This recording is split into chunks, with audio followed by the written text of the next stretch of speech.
or do you want better? Instead of searching all the time, you can like our Facebook page or even subscribe to our channel. That way, whenever we are live on any of our shows, you would get the notification from those platforms that we're live.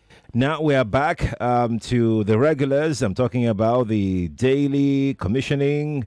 That's where we're starting from the Vanguard. Yeah, apparently the reason why we the reason why we didn't have that yesterday was because the honorable minister, had his normal. I think it's become a monthly affair now. His media Chat. You call that media chat or something that looks more like a media rant. So he had that, and today we are back. But the good news, hopefully, is that today the wraparound says last day of FCT Projects Commissioning. And it says President Tinubu to commission township roads in Gwagwalada. And the usual way, the president's photograph is the biggest. The second largest is that of the honorable minister. And the Konkolo one is that of the minister of states. A whole lot of, I don't know. But I think Nyesom Wike needs to be a bit careful so that people don't start planting the ideas to the president that this gentleman is trying to outshine him. What I know that happens in political circles is that all credit for anything done whatsoever is given to the leader. Because the buck stops at its table. Because it appears, especially with his monthly media, whatever it is, media briefing, or that's so grand and everything. Is he trying to upstage the president? That idea can begin to creep in, and he needs to be careful. Or rather, let me even just say, because I don't think we can care about these things, the president needs to be careful about this. What exactly is the ambition of this gentleman? Publicity all over the place. Virtually trying to outshine the president, because that's the reading that one gets from all this. Well, that one not concern me. What concerns us is how we are going to put food on our tables, and we are not anywhere near that. So he had his usual briefing yesterday, and is back at commissioning today.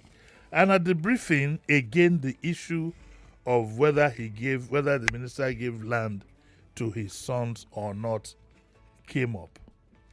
Okay, and his spokesperson had said earlier, though he also mentioned it, that the spokesperson says that it was unfounded and poorly carried out propaganda of Wike allocating 282 hectares of land and so on and so forth. And said this week it is still of allocation of land to another son of the minister, because documents show allocation of lands to a company called Jordan Farms. Now, we are told that even though, like other Nigerians, it is the rights of children of the minister, his friends, associates, and relatives to own land anywhere in the country, including the FCT, provided all necessary conditions are met as at today, no land has been allocated to any of the minister's children. But no doubt, this is from that gentleman, whatever his name is. Lanika. Listen, no doubt who says that he's the only journalist. I don't know. Okay, let me just keep out of that. It said, no doubt land was duly allocated to Jordan Farms, a company duly registered in Nigeria, with none of the children of the minister as director. Then the coincidence. Mm-hmm. The coincidence is that one of the sons of the FCT minister is called Jordan. And there is a company called Jordan Farms and Estates Limited. Is no reason anybody should conclude that the company belongs to Wike's son. So Wike has actually allocated land to a company called Jordan Farms and Estates. His son is called Jordan, but we are being told that it's just a coincidence. I mean, these things do happen. You understand? These things do happen. I'm a minister. I allocate land to a company called Olawale and Sons, and my son's name is, by sheer coincidence, is called Olawale. And Lady Olayenka goes to tell us that records of ownership of the company is available at CAC. And we challenge purveyors of these stories to publish names of the company's owners. Okay, so my take, like Pastor Ladipo would say, my take on this is that maybe this president should set up a quick inquiry. Maybe we need to know, okay, so whose names are on the ownership of this company? Because to be honest, you can own a company and your name might not even appear there. I can own a company and put sheriffs in there, but Sheriff Taffy if he wants to run away, I know where to grab him. But but in all seriousness, this thing is beginning to begin to develop a bad taste in one's mind, and I think that Wike should put pressure on the president. Let us have a probe, some kind of a quick investigation to find out, okay, who are the people, who are the owners of this Jordan farms and estate, and see if there is any remote link whatsoever with the honorable minister. Until then, I think we will just assume that it's not the minister's son. Yes. It is. These coincidences do happen. It happens. Happens every time. It happens everywhere. I would like to again caution some Wike on this idea of monthly briefings, or what I will call monthly rants, and he needs to be very, very careful. In politics, little optics like that can be misinterpreted.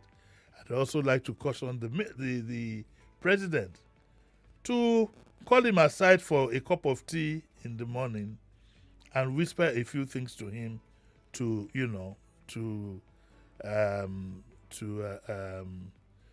at least downgrade all this big so-called publicity, whatever.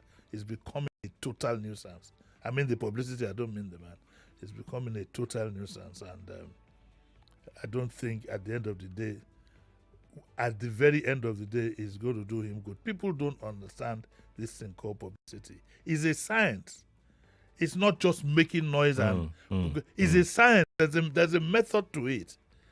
And I'm going to mention it again in another instance for you to begin to understand that when you want to employ somebody to handle your publicity at that level, you should put a trained person there. It's not just a journalist or somebody who can speak English very well. No, it has to be tactical. I'm going to be giving you something when we get to the news of the reaction of this government to the coalition coming up, who make it look as if being a part of the coalition is the biggest offense one ever committed. We'll get to it very soon. So we're at the story. Oh, okay. APC Coalition Alliance of Displaced Politicians Presidency. One, the presidency shouldn't. This is the way it should work. And I'm one of those who insist that things should be done in the proper manner. One, the presidency shouldn't be talking about some coalition. It's the spokesperson of the party. I don't know why we don't get this. The APC has a spokesperson, and is the spokesperson of the party who should be reacting to these things. Bayo Ononuga and his people should concentrate on the presidency. They are two different things entirely. The presidency is not a Bola Tinubu affair. True. It's a presidency affair. Very true. So you can't be seen to be antagonizing and fighting your own citizens that he has jurisdiction over. President Bola Tinubu is the president of the whole of Nigeria and the commander-in-chief of all the armed forces, to add that to it. So it should be the party that should be reacting and not the presidency. Secondly, in reacting, why do we think that insult is usually the best way to react? If you resort to insults in public speaking, in arguments, in taking positions, it means you have nothing between your ears. it means you have nothing to say. To put it bluntly, it could mean that you are not even intelligent. Because coalition must happen. You should even pretend that you are happy. I don't know why we do this. We should pretend that you are happy. You should, oh yes, we do welcome this. It will all go well for democracy. It will do this, it will do that. What this shows is that the presidency is seriously frightened about this coalition. That's why it's going to insult. Usually when you can't, like two kids playing and they say, when you can't say anything else. Somebody needs to tweak the media team of the presidency and to get them to, the presidency has been demystified. It's been brought into every local fight in politics. Yes. And the letter to Giosini and co, they never handled it in this manner. It should be handled with a lot of care and maturity.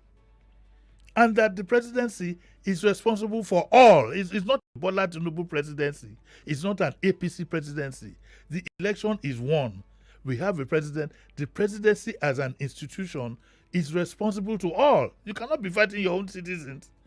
You are using an insult to say an alliance of displaced politicians just because they formed a coalition.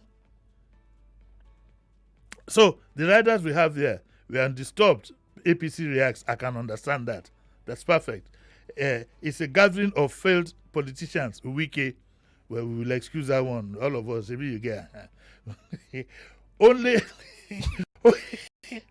Only a formidable coalition can salvage Nigeria. Peter Obi. LP divided over 48-hour ultimatum to Obi. We are open to like-minded allies. PDP politicians leaving party carcass to Wike, cronies. Daily Momodu. Kwachiku gives conditions for accepting coalition. He don't they tilt. I think his ego has been robbed. Once they can grease that one, whatever it takes, that will be all. What the APC indeed should be happy that this is happening, because what is going to happen if we go along this path? All the anti-Tinubu forces will be fragmented. The PDP will go to the election. The coalition will go. Labour Party will go. I understand about 80 other parties are coming up, and they will all divide votes against the APC, and the APC will jolly well come out the winner. So if the APC thought well deep inside, you should encourage more of this. I don't know, there's so much lack of deep thought. Always knee-jerk reaction. And they are failed politicians. They are failed. Are you successful? Are you any better? And whether you like it or not, it appears, I'm choosing my words carefully now, it appears that people so far, unless something happens, are not too happy with this government. We can't run away from that fact.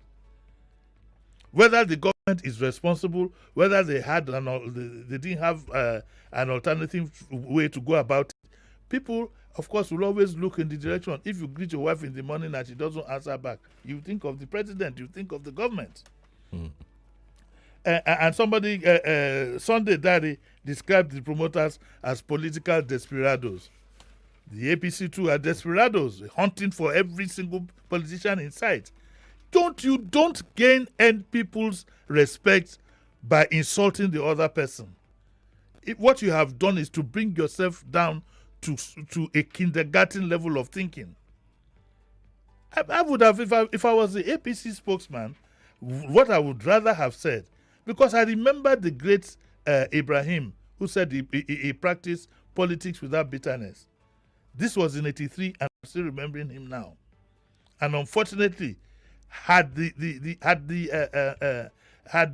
democracy at that time not been truncated, he probably would have been the last man standing at the end of the day. He showed a lot of maturity. What would the APC lose by saying that we welcome this development? Then people will look to say that really these people must be confident. But when you show that you are jittery, even some of your own people will run for cover. But I'm not ready to give a free lecture on if they want my suggestions, I have to pay for it. Yeah. Or shower allowance in Sheriff. But it's so sad to, it's so sad to We just generally get it wrong. But let's go on to the next one. Yes, let's look at this story on page 8 of the Vanguard newspaper. 2027, next president should come from South Amichi. As soon as I saw this morning, I thought of Sheriff. Why? Because, we were speaking yesterday about personal ambitions.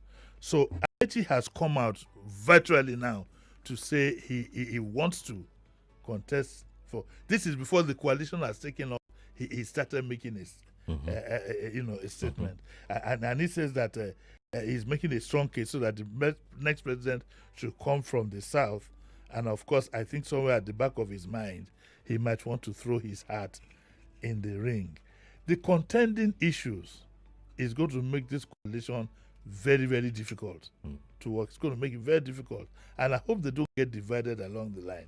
Nobody can convince me, I might be wrong, that Atiku's aim in that coalition is one and one thing only. He wants the ticket. And I doubt if anything can compensate him if he doesn't get the ticket. I doubt it. So all kinds of permutations are coming. And then, of course, we also have Peter Obi, who also, whether you like it or not, I believe he wants the ticket. And I don't think the obedient are inclined to wanting Obi to be a vice president. I don't think so. I don't think so. Because a vice president is a nobody. I am more powerful than the vice president. He has no role, nothing. He has no job. Even though we heard in history, a vice presidential candidate once said that he will be in defense. He allocated defense to himself.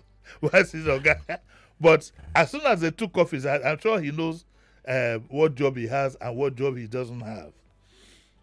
So these are indications. I'm not excited about the coalition, not because I don't want it, no. But I think that the political landscape is going to be seriously fragmented in 2027, unless by some divine intervention, all these contending forces can come together. So that's my take on that, like Pastor Ladipo would say. Leading up to the 2023 elections, we had, the expectations were so high. The excitement was so high. We had Nigerians who came back from the abroad to register. They came back again to collect their PVC, and they came back again to come and cast their ballot. That was the kind of expectations that people had. That was the kind of hope they believe. That kind of thrust that people had, for a new Nigeria, simply because of personality of Peter Obi. They felt that things they could see, that corner somewhere to a new direction. Yeah. Do you think that kind of expectation could be possible again in 2027? Not unless something changes. It's not going to happen under this current government. This current government they will not take prisoners, and it will be winner takes all. And whatever it is, I'm thinking in Yoruba now, so whatever it's going to take to get. I asked Chief Bode George in this seat here that, sir, do you think even in an election that is free and fair and whatever, if President Tinubu loses, do you think he will concede? I don't think so. Tinubu is a fighter to the last minute. So they should be prepared for a monumental battle. And he appears to have taken the first initiative. Whether you like it or not. I'm not one of those who has any hope for 2027 unless there's some divine intervention. If let's say, for instance, the coalition puts Peter Obi his name first and say that he's their standard bearer in 2027, you don't see that kind of excitement coming back? There could be excitement, but it might be misplaced because there'll be other parties. The PDP is going to put I don't trust anybody in the PDP. I'm not saying all of them are this, but I don't trust anybody in the PDP. I don't. Politicians at the end of the day think about themselves and what they can grab. I cannot guarantee now how many moles are in the PDP. I can't guarantee. I can't tell you that these are the number of people, the most. I don't trust anybody in the PDP. Yeah, but this coalition is ADC, and they're saying, okay, look, I'm just saying hypothetically, yes. they put the name of Peter Obi forward and say, this is Peter Obi, our presidential candidate. Yes. El-Rufai is our vice presidential candidate. They are doing one term. Yeah, that is very unfair because those are the two people that I love. But I know, and I know the way Nigeria goes, and not under this new the INEC that we had in the last election and the INEC that will conduct the next election. You can see from the appointments, we are beginning to get worried. And the APC has this attitude. If you are not happy with what we are doing, they'll send you to the courts. So it will be a monumental battle. However, should the APC implode from within, which is likely, okay. dot. Next story. Well, the next story is quite unpleasant. Ex-Super Eagles goalkeeper Peter Rafi dies at 61. It's on the spot page of Trust. Yes, Dodo Mayana. I wonder where they got that name from. Dodo Mayana. It's been reported that Peter Rafi, the former Super Eagles player, he died at the age of 61. And the Africa Cup of Nations Super Eagles in a post said, "We mourn the passing of legendary Super Eagles goalkeeper Peter Rafi, a giant of Nigerian football and a 1994 AFCON champion. Dodo Mayana, fondly known as Dodo Mayana for his lightning reflexes and commanding presence in goal, Rafi remains one of Nigeria's most iconic shot stoppers. He earned 65 international cups and was the country's first choice goalkeeper at 2 FIFA World Cups, 94 and 98. He was born in 1963 in Oshodi, and his father was a traditional ruler. I think he's an accountant somewhere along that, apart from being a football. And he says here that beyond football, Rafi was passionate about youth development.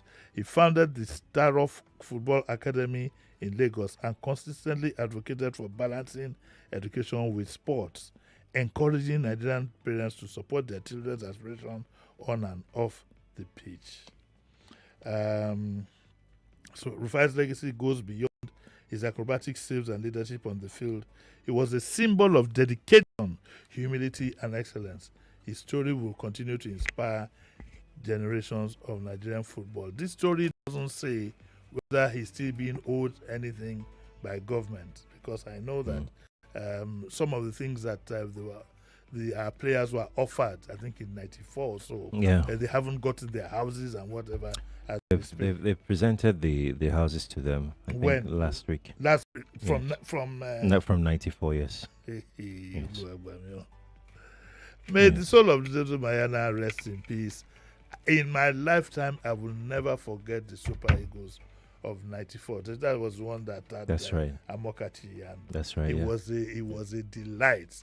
And as we're talking about this, we'll still pay homage to Westerhoff, who made it happen. That's right. Way back then. Since then, it hasn't been the same again. Remember, it was also the time when Nigeria won the gold in Olympics. That was 96. 96 and 94, 96. Yeah. Same that particular journey, I think, even started way before then. It started around 90, 91, 92. There is somebody I am looking for. If anybody can get him, I'd like to talk to Who's him. that? I think his name is Tony Eke. He had a young football team called Youth Fund way back then in I think it's somewhere in Ajegunle. He had it called Youth Fund, YSFON, and it was from that crop of those people that he had the 94 team, the Kanus and so on and so forth. It appears as if, unless I'm wrong, and sometimes I can be wrong, that was the origin of all this success story. I think his name is Tony Eke. I hope he's still around. If I can get him, I'd like him to come tell his story here. Okay. All right. Youth Fund, that was what they were called, YSFON. May Dudu Mayana so rest in peace. Amen to that. Amen to that. Well, this is where we'll leave it for this morning. It's coming up at 9. I'll be drinking tea in my house. No, we are going to talk to my 69-year-old friend. Oh, your friend. Yes, he's somewhere in Europe. We'll catch up with his adventure later this morning. Yeah, okay. All right. That's good. There goes. That's our show. Thank you for being a part of it. Thank you. Kofi is back with the continuation of Open Mic Friday on the Morning Crossfire. Stay with us, please.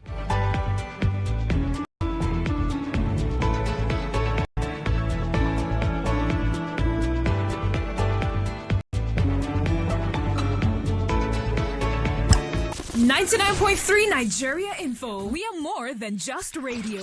Subscribe to our YouTube channel at Nigeria Info FM. Check us out on Facebook at Nigeria Info 99.3. Follow us on Twitter at Nigeria Info FM and on Instagram at Nigeria Info FM Lagos for live updates as it happens. 99.3